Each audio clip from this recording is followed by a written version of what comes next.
Today on Pit Stop, we talk about a record setting day for Max Verstappen. We recap Ferrari's home performance at Monza. And we vent about team orders.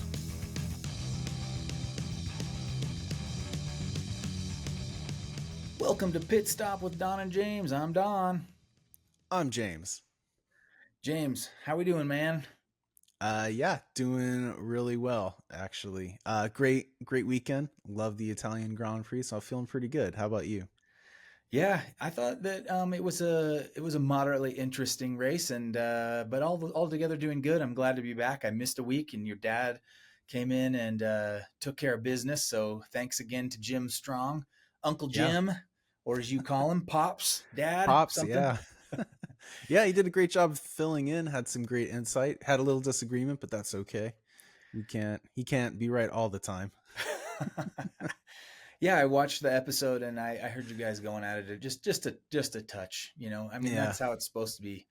Sports are subjective in a lot of ways, not all the ways. Sometimes the not all the numbers ways. don't lie, but yeah, in Formula One, and we'll probably have some of that to talk about today too, because there was plenty of uh, things that happen that warrant an opinion, right? That you could debate. Mm-hmm. But anyway, yeah, it's good to be back, and I'm pumped, and we got a lot to talk about.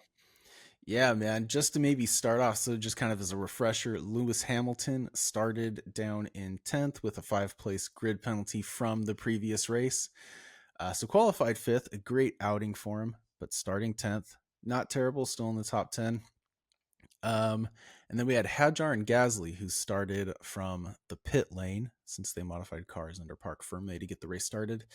And before the race even began, Hulkenberg dropping out with a hydraulic issue. Man, I turned on the race. I got up a little late since it starts at 6 a.m. for me. And as I turn on the TV, they've already done the formation lap. They're coming into the grid, and the first thing I hear is, and there goes Hulkenberg into the pits. I'm like, you got to be kidding me! Like, it was so heartbreaking. I had really high hopes for that guy, um, Yeah, especially because like it seemed that um, they had a quick car. He qualified 12th, and Bortoletto in the top 10 again, starting 7th. What a fantastic run. So I was honestly expecting big things from them. yeah. The Sauber season is a big story for us this year, right? I mean, they've had so much success relative to their previous years, just not really being a contender at all. Yeah. And so, and then you're right.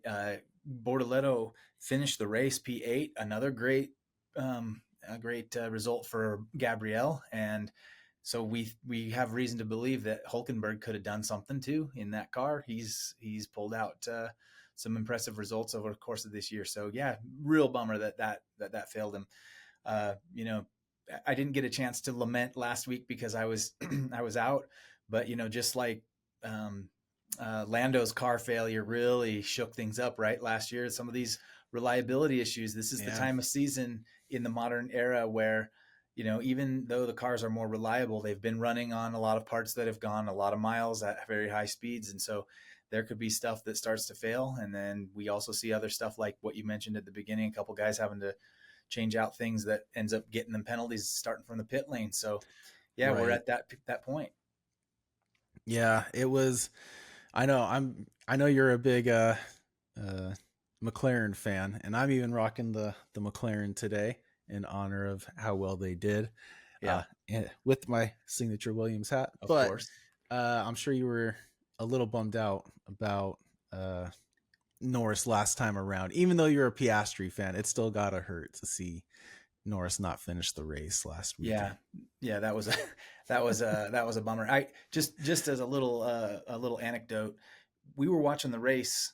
I was driving. We took a family road trip, and I was driving my car from uh, basically Oregon to back to Utah, and it's about a 10-hour trip. And one of the things we did, my wife grabbed my iPad, and she was watching from the passenger seat. She was watching the race, and I was watching the race, with just peeking over like this, getting it, a few seconds at a time. Right. And it's setting up this great battle down the end of the race between Lando and Oscar, and then his car fails, and it's just like, oh man, no way. And there was other crazy stuff too. I mean, like I happened Yeah. to be looking at the screen just as a glance when Charles spun out. So yeah, I mean, just it was a wild race, and so anyway, I'm not going to go back because you guys already covered it, but yeah, then this week. Hulkenberg. I'm always watching Hulkenberg. I'm always looking for him specifically on the grid. At the start Right. of the race, see what happens with him. And just because I mean I don't know, I like the guy. I really am rooting for that for that guy. Maybe I have a little bit of a soft spot for all the guys that are a little bit older. Like some of those guys are Right. around my age, and it's just like I don't feel like quitting yet. And neither do these guys. They're an inspiration for me. So anyway, yeah, that was a bummer for Hulkenberg. But yeah, good ultimate finish for Bortoletto. Yeah, and I gotta say, just to sort of start the race, the Racing Bulls seemed really out of place. They qualified 18th and 19th, which is, I would say, very upsetting compared to how they've been doing the past few races. They've really seemed to be on the up and up, and then out of nowhere, they don't even make it into Q2 in Yeah. qualifying. And surprise, surprise, we see Yuki Tsunoda in Q3. Yeah, and I had The high. tables have turned. Well, kinda. I mean, I had hopes for the guy, and then what did he pull out? P13 in the end of this race. Yeah. Yuki just can't get it right, man. I it's this has been just like watching a meltdown before our very eyes, right? I mean, Mm. everybody was like a Yuki fan for a long time. I really I'm liked still him. a Yuki fan. Yeah, I who I saw wearing a Yuki shirt on social media was Kristen Bell, the great Kristen Bell. Yeah, Uh, she is part of the Yuki Club, yeah. So which yeah, is that was pretty rad. it's a bummer that things have gone so poorly for him there, and I'll be very curious what happens with him long term. But because it's not like he was bad at Racing No. Bulls, so maybe he'll find a home and somebody will snag him. Are there any? Is there any other team running a Honda power unit? Because I kind of feel like him and Honda are Um, sort of linked, And I don't think anybody else is running Honda, are they? just the Racing Bulls, right? They're all Hondas. Well, I guess Racing Bulls and Red Bull, yeah. So, So, yeah. mm, That would be it. I sorry, go ahead. No, you're good, man. I was just gonna say, just to kind of start off the race, it was a pretty clean into turn one. Not too crazy. I think the only real shakeup was Max cutting the corner Yeah. going into turn one. And then I just had to hear about it from McLaren. I just totally heard it. Like Norris is like, he's got to give it back. He can't do that. What is he doing? It was a wild start, actually. Clean. And clean. There was no contact, but Lando, who is not known for his starts, he gave Max a run for his money. I mean, uh, a P2 P1 battle, um, and Lando came up on the right side of Max, right, and kind of ended up putting two wheels on the grass, which was dangerous. And he blamed Max, of course, for pushing him Right. wide. And then they battled again going into the turn, and in the turn, that's when Max had to cut the corner. And so Lando was like, "Hey man, he pushes me into the grass, and then he takes he takes the the corner, cuts the corner. He's got to do something here. How he can't get away with that?" And he does. They do call him in to give the spot to Lando, right? So Lando Right. swaps with him, and Yeah. around that time, if I'm not mistaken, um, there was a little bit of shakeup a couple spots back. Leclerc makes a move on Oscar, right? It was somewhere right around that time.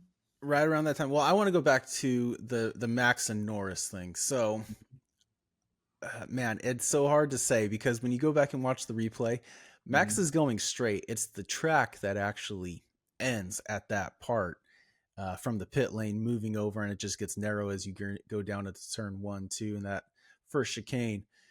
So I don't know, man. Like, how do you call it? Because technically, Max didn't force him off. He was just going straight. It's just that Norris ran out of road. A little sneaky, I think, on Max's part.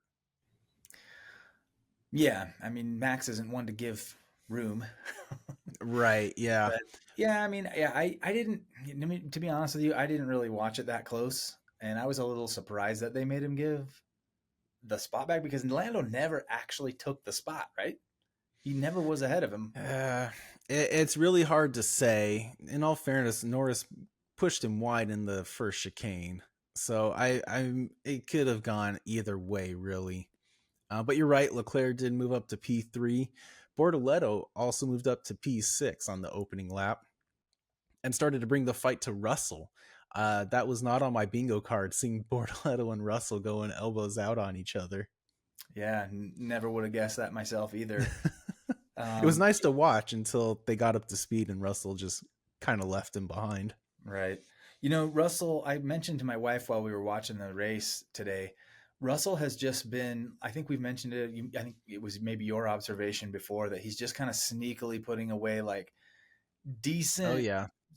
solid performances. He snuck a win this year, but most of um, his finishes have been in that P4, P5 range, just putting in decent grabs of points.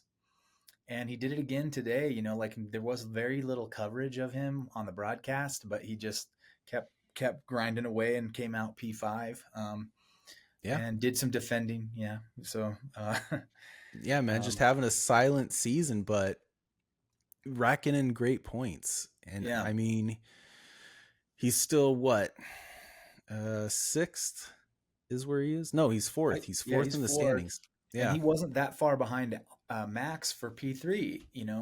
I could see him stealing P3, although with races like today for Max, I mean, this guy's great. I, I almost wish I had a Red Bull hat today, James. Like he was that good. His last win was Imola. Um, so Has it been Italy, that long? That is yeah, crazy. it was Imola, and so Italy's like working out for Max, I guess, this year. But he, I made a note. I don't know if you remember this, but we were talking. It was one of the off weeks. We kind of recapped the season, and I kind of took note of the fact that his last win was in Imola because I was wondering when we'd see him win again, and he didn't. I mean, Imola was a long time ago this year, but he Yeah. pulled another win this year. I'm shocked. He really did it, and you know what? It wasn't even just that he was good today. He was killing it. He was putting in fastest lap after fastest lap. So I don't know if they figured something out on the Red Bull car or it just this track suited their car better, but he was well. And the other thing, and we'll get to this, I guess, is that he pitted when he finally went and pitted for to switch his tires. It was near the end of the race. It was like in the last 15 laps ish that he went into pit, and I expected him to put on softs, and he put on hards and continued to get fastest laps on hard tires. And then Yeah. they actually cited a statistic that his finish was the fastest F1 finishing time of all time, like overall time, an hour and however many minutes, 12 minutes or whatever it Oh, is that was the right?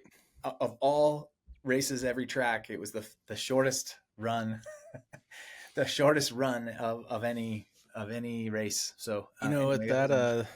that reminds me, we I would be totally remiss if we didn't acknowledge his qualifying time, because not only did he set a lap record at Monza, but he set it the fastest lap in F1 history for any track.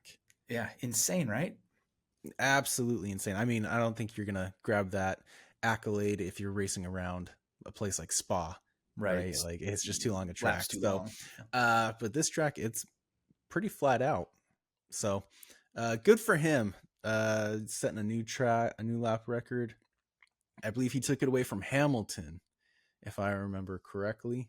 He said it some time ago. I think that's right. Yeah. Yeah. Monza's such a fast track. I mean, Monza's a great track. it's legendary. They call it the Temple of Speed. It is. Guys were clocking times up near the speed trap of 225 miles per hour. It was Mm-hmm. it was. I mean, these guys cook around this track. and it's not a short lap, right? Like there's only 52 laps, I think, or so in the race. So that's a fairly long distance, but it's just a lot of straight high speed areas. So 53 laps is what it is. Yeah, so kind of in the first 10 laps, a lot happened. You know, we had Max and Norris.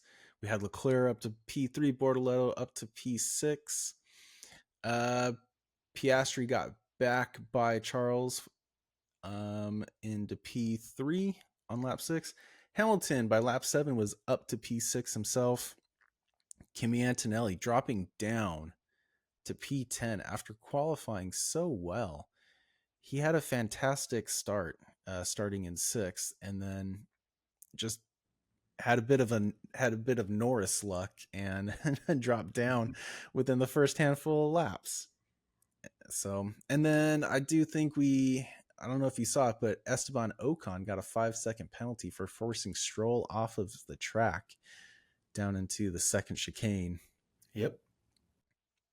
which I believe he served in the pits. I don't see any mention of it afterwards. So, and then for laps 11 through 20, I typically take notes for every lap, and laps 11 through 20, I just wrote a big fat nothing. Yeah. Nothing happened. Laps 11 through 20. Everybody was just kind of settling in for the long haul, and nothing went down. Unless there's something I missed and maybe you noticed something. You covered most of what you covered most of it. Although in the first laps, did you mention like Max regained the lead back to P1 on lap 4?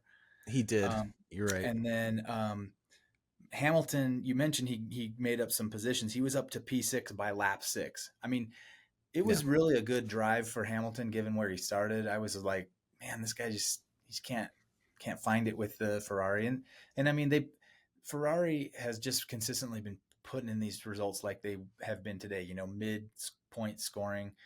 It's been working out okay for them in the constructors championship, but the drivers themselves are not really threatening for for the title. Because they're still P2 in the constructors, if I'm not mistaken, right? Who, Red Ferrari. Bull or Ferrari. Ferrari? Ferrari, yeah, they're still P2. Mercedes are third. Red Bull's down to fourth. I mean, you I could think that's pretty much how it's going to stay unless Mercedes find a way to make up some time. well, and unfortunately, I think Antonelli is kind of weighing Mercedes down because he's just not putting in the points like George is, right? If George had another car putting in points similar around where he is, they'd be a little more competitive. I mean, when you think about it, Ferrari has had 2 races this year where neither car finished, and to be in P2, that's pretty that's pretty wild. 2 of the races getting 0 points is Yeah. for a constructor is insane. Yeah. Something I think needs to be addressed as well is going back to Yuki Tsunoda, man. So he started, what did we say? Started 10th, finished 13th overall. How do you justify keeping him when Max is the fastest guy on the track, setting a lap record and a track record, and finishing the race 20 seconds ahead of his closest competitor? How do you justify that at all? He finished almost a full lap down. He finished 80 seconds back off his own teammate. I mean, I don't think you can justify it at all. We've been saying now for weeks that I feel like the only reason that they haven't scrapped him, I can think of 2 reasons why they haven't scrapped him. The first one is they've had too much. It's been too tumultuous for the team already with demoting Lawson and firing Horner, and so they're just riding this out, making their peace with the fact that that second car doesn't have anybody that can drive it. And then the other thing is that their partnership with Honda, maybe they don't want to tick off Honda or something. I don't know. That's all I can come up with. Very well could be. But I here's a will question. I know we didn't prepare for this, and this is almost like a topic to discuss. Maybe I'll throw it out there, and if you want to talk about it, we can. bring it But on. like we've got of all the drivers that are out there, or maybe even you could expand that into like any like Formula 2 or retired drivers or whatever. We seem to think that the car is built for Max and his style of driving, that nose heavy, aggressive style. Who can do it? Who else out there that we know who we've seen their driving style could get in that second seat and we think they could get points? Can you Um, pick a guy? the the only guy on the grid that I think could do it would be Fernando Alonso, because when you look at Fernando Alonso and you go back and watch when he was at Renault, and I'm talking about his winning seasons Mm-hmm. at Renault, when you watch him drive, he was so aggressively driving that car. He would basically just jam on the steering wheel and then make corrections through the corner as he went, is how he would essentially drive. He would really just I like, you have to see it. It is a really aggressive driving style. I don't even think Max has ever been that aggressive. But if ever there was somebody that could do it, it would be Fernando Alonso. But other than that, anybody else on the grid, they just don't have the ability. Like, I'm trying to think about like even the rookies, like thinking about maybe like Bortoleto or Hadjar. Great drivers, right? They've proved their worth, still making a name for themselves, but they just don't. I just don't think they have it in them to be that kind of driver. I am going to be 100% honest with you. Fernando was the only guy that came to my mind. I think That's what I'm saying. I think we need to be running Red Bull. How does one get that job? I know, huh? But I mean, the only other guy I kind of thought of was Piastri because I think he drives a little bit more aggressive than Lando in the fast McLaren. But I don't know that we see him doing anything like, No, really pushing the limits on a car. but yeah. but yeah, man, that I think Fernando needs that second seat at Red Bull. Well, speaking of Alonso, he kind of had a bummer of a race, man.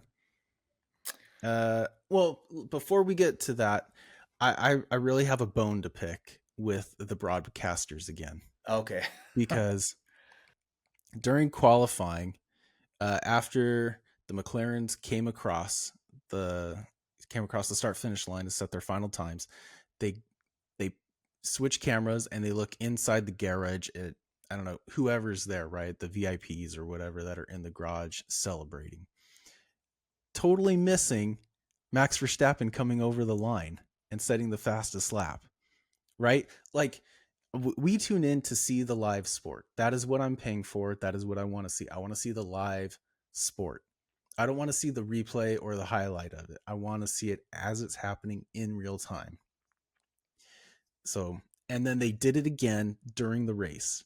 So there was a little battle between Fernando Alonso, Gabriel Bortoleto, where they went into the pits at the exact same time, almost coming together, going into the pits.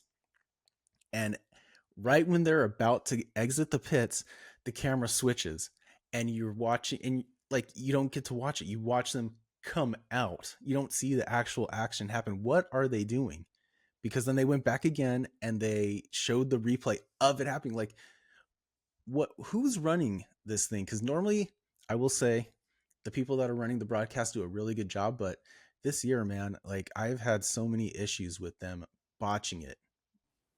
I can't stand it. It drives me up a tree, man. I don't know if you can tell, but I'm a little aggravated right now. Well, it would be one thing if that was just one time, but you've brought up the broadcast a few times. Honestly, I haven't even thought that deep into it, but you know, these broadcasts are run by individuals, and I think they must periodically turn over. I mean, I don't know if somebody retired or is gone that used to be there, and I will say that, like, look, I'm gonna defend the broadcasters slightly here, but like All right. I to be honest with you, I don't.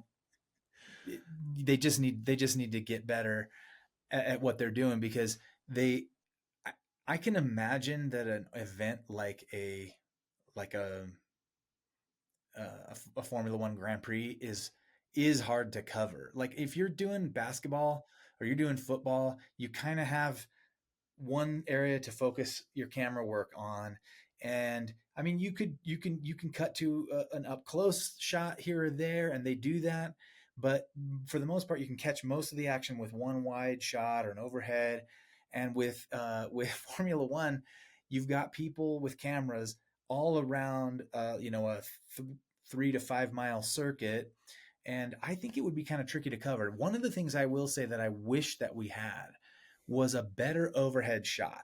I mean, if they got up high enough and had a helicopter or something that was up there like a traffic copter that was giving us almost continuous feed of the top down view of the track with some markers. I mean, they have you on the F1 app, you can go to the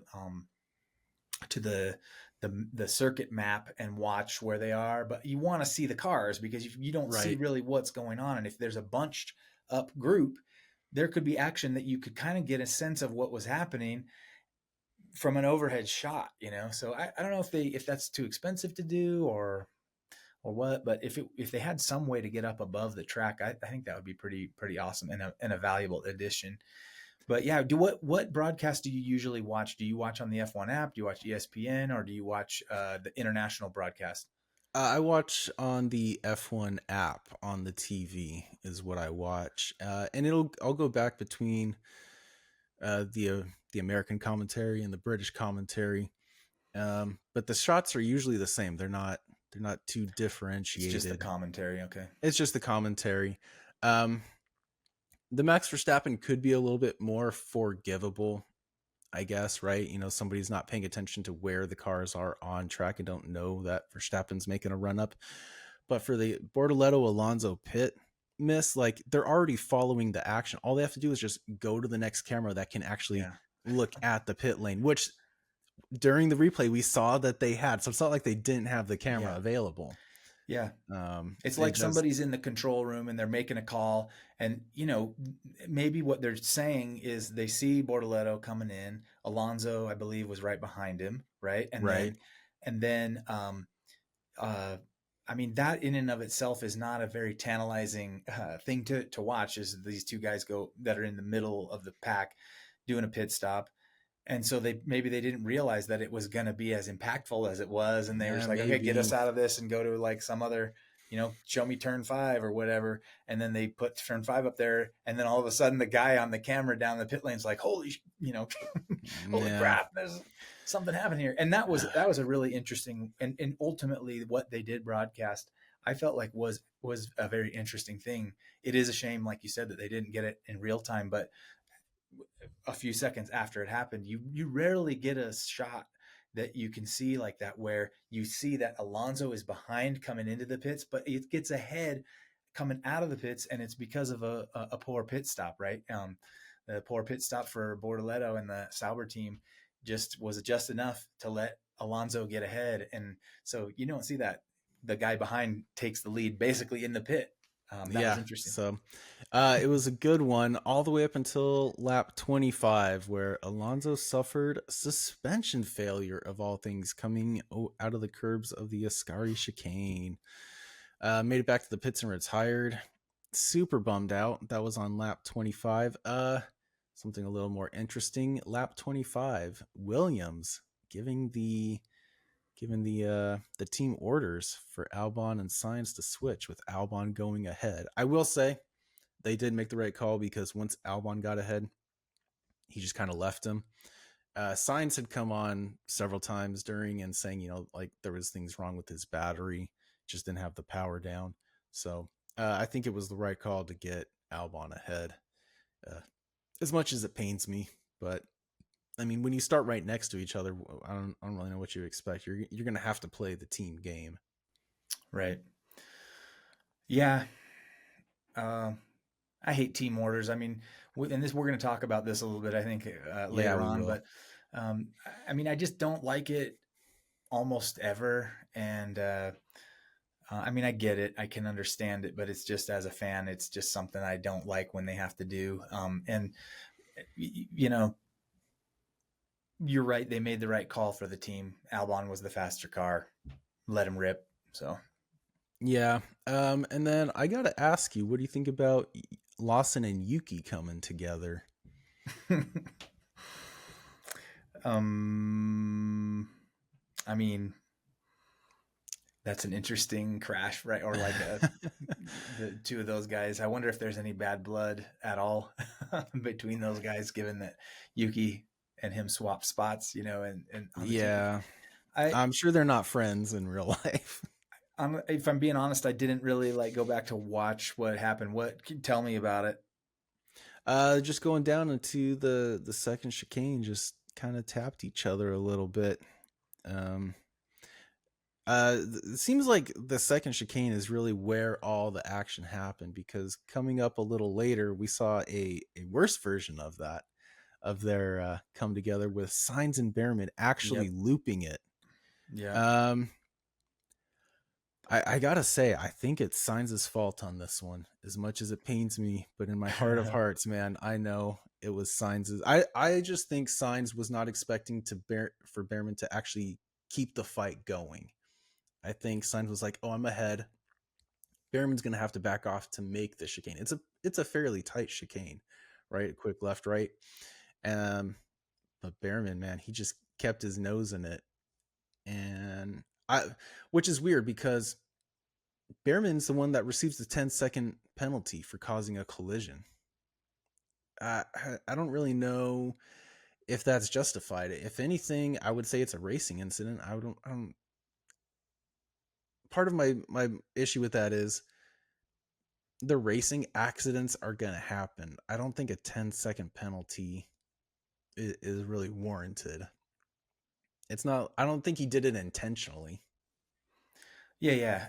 I mean, let's man, I hope not, because it ruined Sainz's race. It definitely Um, ruined Sainz's race and and Behrman's race. yeah, yeah, they were in the points positions if I'm not mistaken when that contact occurred. They both spun out. Luckily, nobody crashed. Really, they just pirouetted and got back going. It was yellow flag in the Thankfully, sector, and they didn't even have to. They didn't have to bring out a safety car, virtual safety car, to clean up debris. yeah. Both cars kept on, and didn't even nobody had to retire or anything like that. So all things considered, fortunate in that regard. It's funny. Like this same thing happened to me when I was driving just out on the road the other day. When I'm like going, I like coming along, and I get in a left turn lane, and then like a guy like decides he wants to get in that left turn lane really late, like the last second, and he comes over, and I had to jam on my brakes, and like that. I mean, that is like what it looked like to me, but at a much higher speed, and signs just. I mean, I don't Signs knows what is happening on the track there. I don't know what Behrman was supposed to do. I mean, he's coming in hot to that chicane as well, and it just looked to me like he had no time to react. Signs just took it a hard left, and came right into his path. And yeah, I mean, I don't know. I don't know. I guess they must feel that Signs Signs' mirrors were ahead of Behrman. Clearly, he was ahead of him, and so the line is his, and Behrman should have slowed down, I guess, maybe to back off. But it really looked to me like there was not time for him to even do anything. He just came straight across him. So yeah, I was that was a tough one. Yeah, that was hard, very harsh. I will say, despite that, Signs still finished a strong P11, not terrible. And then I think now that we're at, because that happened on lap 41, and there's only 53 laps. I think we need to get to the real crux of what happened during the race, and that is Lando Norris pits second to Oscar Piastri. Norris has a long pit stop with one of the left wheels. I believe it was the left front tire. Had a little issue. And then Oscar is given team orders to let Lando Norris back by. And then they are free to race. Ultimately, Max won 20 seconds ahead of Lando Norris. And then Oscar Piastri was just 2 more seconds behind him. Team orders, man.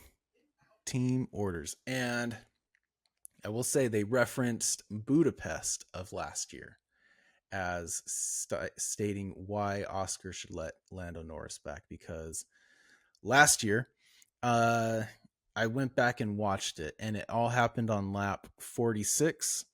Oscar Piastri was in first, Lando Norris second. Piastri had pit. Or no, Piastri was fifth in the points. Norris was second in points. Norris pit on lap 46. Piastri pits on 48. Lando comes out ahead and is immediately told to switch back, but Lando Norris stretched it to like 6 seconds. He pulled out like a 6 second gap. And then it wasn't until lap 68 of 70 that he finally gave the position back. And the whole time, the team's just like, dude, are you going to do it this lap? You should really do it this lap. I think you need to let him by. And Lando's just like, well, tell him to catch back up then, as he's stretching out the lead. I didn't agree with the team orders then. I definitely don't agree with the team orders now, especially since the race happened more than a year ago. It's, I mean, where do you draw the line, right? Because these guys are the only guys in the contention for the championship, for the Drivers' World Championship. So where do you draw the line? They're not going to get within 2 points and run the last race and be like, oh, sorry, like we have to let you by. They're not going to do that, right? So how long do we let these team orders run out before it becomes a problem? Because it already seems like it is. Yeah, I said it before. I hate team orders in a lot of instances, and in most instances, it's like we're here to watch these guys race. The drivers that are on the same team race each other. Let's let them race each other. If they can take the position on merit, take it. And if they can't get by because the leading teammate defends, then too bad. That's kind of Right. like my philosophy, I guess. But I get it. There's a lot of money at stake. I think that is one of the things. The constructors, they don't want to risk two cars going out because one guy's pushing hard trying to pass his teammate and they eat it into the wall. So I think that's kind of what's maybe on their mind. I I didn't have a problem necessarily with this specific instance of team orders. I think they were trying to keep it in the spirit of the philosophy of what they did in Budapest last year, which was that Lando took the lead, and the reasoning that they had for how Lando got the lead ahead of Oscar and in Budapest was not due to Lando being the faster car, but because they were admitting that the team botched the strategy, and that was what cost Oscar the lead, and so they wanted to make amends to Oscar for that. Which, if you were Oscar Piastri in that instance, you would be thankful that your team had your back in that way. And I think in this case, it was the kind of this, it was a consistent philosophy.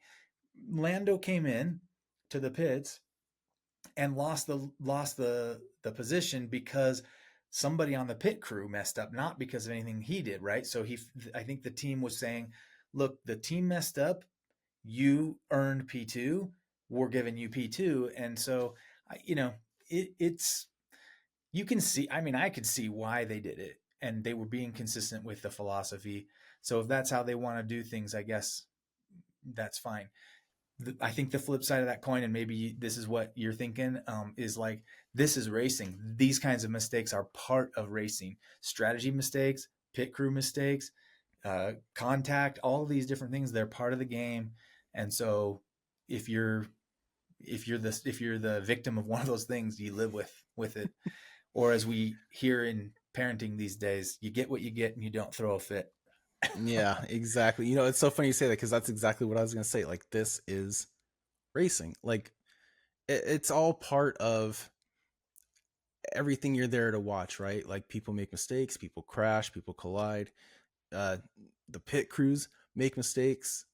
Anything can happen, and that is all encompassed under the word they are racing. So I get it. You know, they want to play fair. I'm a little more forgiving of it last year because it was definitely a strategy mistake on their part. But this time, uh, like the wheel gun flipping out, I think that's I don't really classify that as the same category. But I understand where the team and where your point of view is coming from. But I really think they should have just let it go. I really do.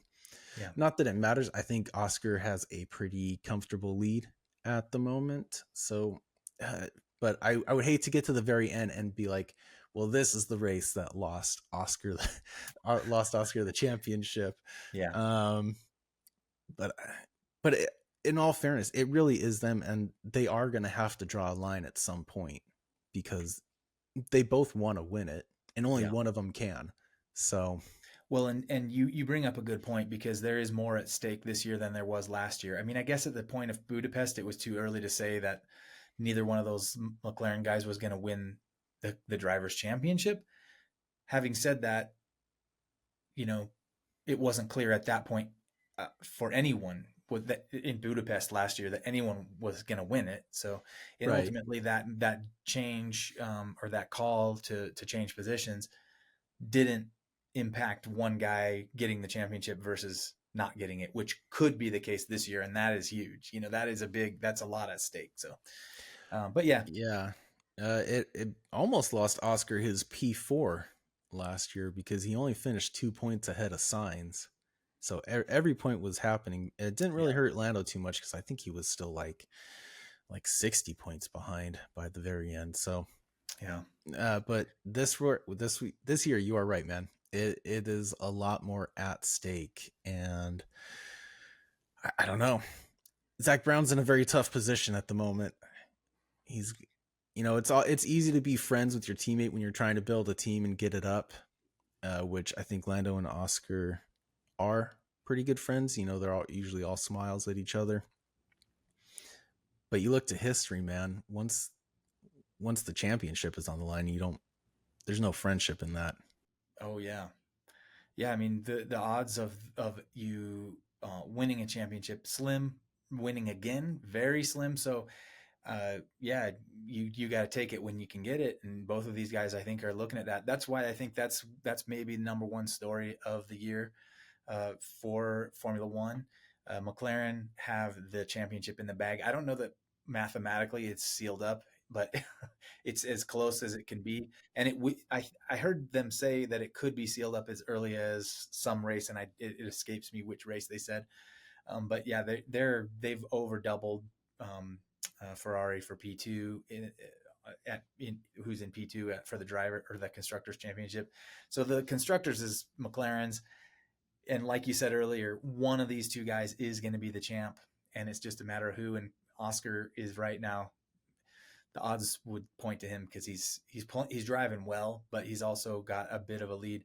Now, having said that, we saw when I felt like it maybe put a little seed of doubt in there when Lando's car failed on mechanical issues last week because now if there's a reliability issue for Oscar, because all it would really take for this thing to be right back to neck and neck would be Oscar to have a DNF and Lando to finish on the podium. Uh, Yeah, exactly. and now we're right back at where we are, and there's enough races left that could easily happen. Yeah, and you know what? After today, they're only 31 points separated. So you're absolutely right. One DNF would put Lando right in striking distance. Yeah.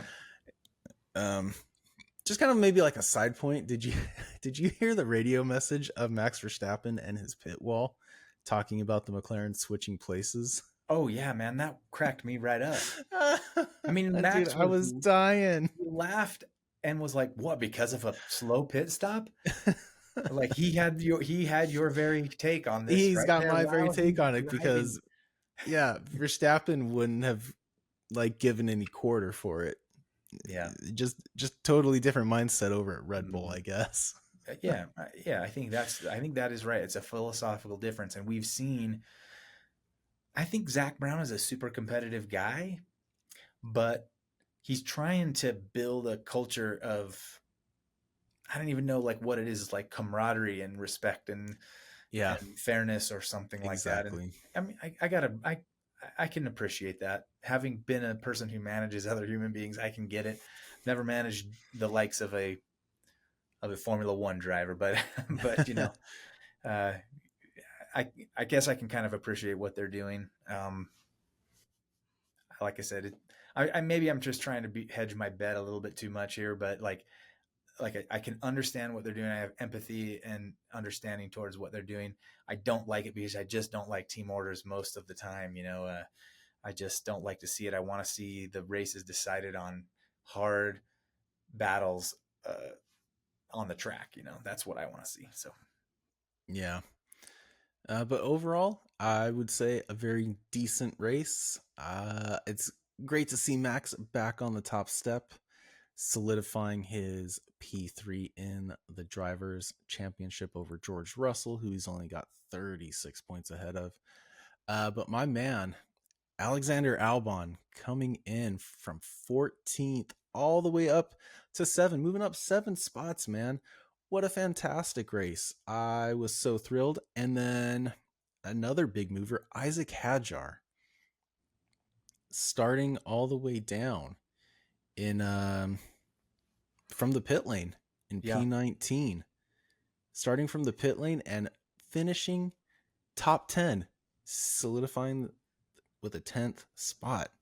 What a fantastic race, man. He just like, I don't know that he even had any coverage during the very whole little. thing. Yeah, Like they didn't mention him at all, and he was just slowly moving up, sneaking by. I believe it was all strategy, right? Because he started on the hard tires, pitted late. Just way to go, man. yeah, totally. I was bummed that I missed last week to talk about his first podium. Um, and so my note says Hajar P10. This cat can drive. Sack Yuki and give it sack Yuki and give it to Isaac. That's what I noted there. I mean, Hajar, man, he's rocking it, and this is another great story. It's been mentioned multiple times now. Your dad mentioned it last week on the pod about his, Isaac starting so inauspiciously in Australia and Yeah. then just making the most of it ever since then. I gotta say, I think he's been the best performing rookie, the most consistent performing rookie this year. He had a little bit of a slide in a few races ago where he wasn't really hitting the points, but Antonelli started strong and has faded and hasn't quite got it back. He's also in probably the fastest car for the rookies. Bortoletto has had a couple points where he shined, but it's been hard to tell, consistently, partly because he's in the Sauber, which is not necessarily the best car. Um, Behrman has had some real flashes of brilliance. I think we can appreciate Ollie. Um, and then, Lawson, I think is getting outperformed by Hajar for the most part. And I'm missing somebody, a rookie. Colapinto.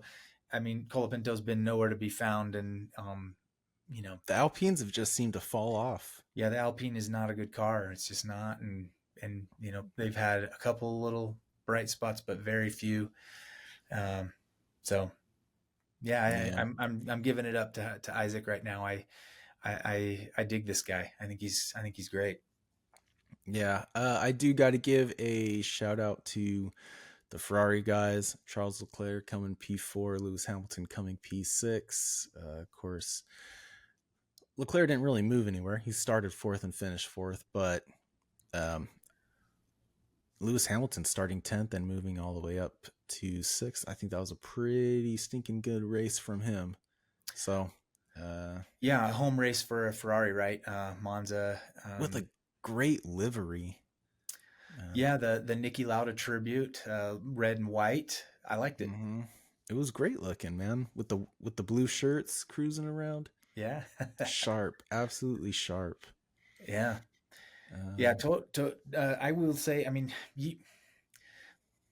it's a decent result for Ferrari. Having said that, it does stink that at their home race, especially Monza. I don't know if like Monza or Imola is like more of the it's favorite for the Monza. Italians in the Tifosi, but It's Monza for yeah, sure. that's kind of what I was thinking too, right? And you would have liked to see them on the podium at least. They would have got a real a cheer for that. And Well, Leclerc Charles had won it last year, man. right, yeah, that was huge. People And were going crazy.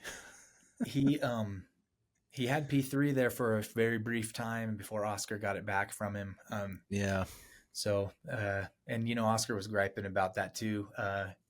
Felt like Leclerc was moving under braking a little bit too much, but no penalty or even investigation given. They let him race for once, you know. So Yeah. I'll mention too another note that I had. Stroll ended up at the very back of the cars that finished Yeah, I'm not really sure how P18. that happened. Yeah, it was a bummer. I thought that I thought Aston was kind of putting together a little bit of momentum, but they were, Well, Fernando reliability. Alonso was set to have a really good race until his Mhm. suspension failed on him. That's a But I weird one, mean, right? yeah, Suspension failure. not something you see too often. Did But I he have mean, did he have any kind of a contact, or did he hit a curb like too hard or something? I didn't just notice. just coming out on the curbs. But I mean, everybody was running on the curbs. It's not like he hit somewhere that no one else was. Right. It was Hmm. just bad luck, I think. Ah, Unless he had some contact that I didn't see, and it just finally gave up on him. right. But I Hmm. mean, Lance Stroll started P16 and ended up at the back. But you're right; they did seem to be kind of on the up and up. Not really sure. Not really sure what happened. One final note that I think we missed is Kimi Antonelli had a 5 second time penalty, dropping him down to P9, which is why Gabriel Bortoleto was able to finish P8. It's listed as erratic driving. I thought it was just because he went over the white line, like track limits one too many times. He did get But a black and white flag. Um, I for know he had like two warnings, right? Which is when they gave him the Yeah, lap 30, he got a black and white flag, which is your track limits flag. Next one after that, you get a penalty. But they would have usually said track limits penalty. I don't know why they said erratic driving penalty. I don't know unless there's something I missed. Yeah, So, maybe. but yeah, next week is a bye week. But following the bye week, we have I think I would it's grown on me. It might be my all time favorite track, and that is Baku, Azerbaijan. Always provides great racing. There's always great moments at Baku. I'm so excited for that race. I think it might be my favorite one on the calendar. Yeah, I mean, that's you aren't wrong there that it is great. Like, it's first of all scenic. It's got a lot of the similar kind of scenic feel to Monaco. It's old, there's that castle area. Um, the um, it's a street circuit, and there's really narrow spots that are risky. But I think you still get some of the passing. You like in that regard, comparing to Monaco, I think it's better uh, for the passing and or overtakes. And I just think it's still a more exciting track than Monaco is. Oh yeah, it's definitely unique, right? Because they have that little narrow part that's only really one car wide going up around the castle on the backside. But then, yeah, it's a street course. They're running. I think they've run three wide, four wide going down the front straight. So, uh, I'm super excited, man. It's unique. It's different. It's a very fast track. It's pretty flat out for the most part, and just about every single corner is 90 degrees. So a lot of passing opportunity, which is why I think it lends itself to being such a great track. Yeah. We had four drivers last year did not finish. A little bit of a bummer. Checo Perez didn't finish. He had been becoming known for his ability to ride the street circuits really well, right? And so Mm-hmm. Checo had a DNF. I can't remember the incident or what put him out of that race, but Perez, Sainz, Stroll, and Tsunoda were DNFs last year. Let's see if some of those guys can shine a little brighter this time. Obviously, we won't be there we'll be without Checo this year, but He'll be back next year. he'll be back in a He'll be back Cadillac. next year in Cadillac, looking for great things. Yeah, Baku's only been on the calendar since 2018. Lewis Hamilton won the inaugural, followed by Valtteri Bottas, then Perez in 21 and 23, Verstappen in 22, and Piastri in 2024. So, uh, crazy, crazy going around. But looking forward to it, man. Definitely looking forward to it. We can talk about it maybe a little bit more next week in anticipation. Sounds like a plan. Yeah, we got to make some bold predictions. I feel like I haven't spooked you with one of my crazy Yeah. crazy ideas in a while. That sounds good, man. I look forward to it. All right, man. Well, appreciate that. Appreciate you, and it's good to be back. Even though if I have to miss another week coming up soon, and then yeah, we've just got a couple races between now and when I get to go see the U.S. Grand Prix down in Austin. So I'm kind of getting pumped for that. It's next month. I know, man. It's coming up faster, and man, I wish I was going to be there with you, but it just didn't pan out this year. Next year Shucks. is always something. I know it won't happen next year either, but maybe the year after. Yeah, one of these times we'll get to go to a race together, and hopefully we'll like get some great pictures and video of it, and can put it up here too. So yeah, totally looking forward to it. It'll. I'm mainly at this point. I'm just like crossing my fingers that it's going to cool down in Austin, because the last time that I went, it was a little warm. But I'll be fine. Whatever happens, happens. I think the World Endurance Championship were racing there today, Oh, are they? and it rained, I Oh, think. okay. Yeah, So when it rains down there, usually it's no joke. It's a lot. In fact, the folks down in Austin and a lot of areas in the Texas Hill Country have had kind of been through the ringer this year with some rain and floods. So yeah, you know it doesn't. I don't know if I've seen it rain on a F1 broadcast in Austin, but it totally could. And it definitely um, could. if it starts, it's gonna it's gonna dump. So yeah. Oh man. Well, yeah, man. I look forward to hopefully talking to you next week. But until then, I'm gonna say adios. Adios.